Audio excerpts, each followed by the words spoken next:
We are less credulous than we used to be. In the 19th century, a novelist would bring his story to a conclusion by presenting his readers with a series of coincidences, most of them wildly improbable.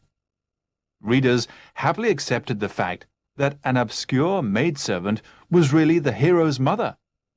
A long-lost brother, who was presumed dead, was really alive all the time and wickedly plotting to bring about the hero's downfall, and so on. Modern readers would find such naive solutions totally unacceptable.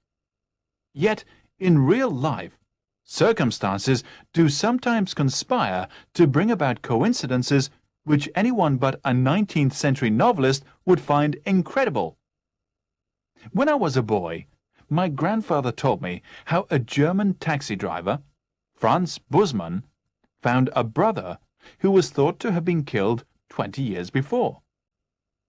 While on a walking tour with his wife, he stopped to talk to a workman. After they had gone on, Mrs. Bussmann commented on the workman's close resemblance to her husband, and even suggested that he might be his brother. Franz poured scorn on the idea, pointing out that his brother had been killed in action during the war. Though Mrs. Bussmann was fully acquainted with this story, she thought that there was a chance in a million that she might be right. A few days later, she sent a boy to the workman to ask him if his name was Hans Bussmann. Needless to say, the man's name was Hans Bussmann, and he really was Franz's long-lost brother. When the brothers were reunited, Hans explained how it was that he was still alive. After having been wounded towards the end of the war, he had been sent to hospital and was separated from his unit.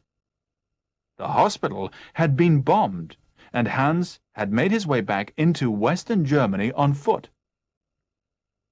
Meanwhile, his unit was lost, and all records of him had been destroyed.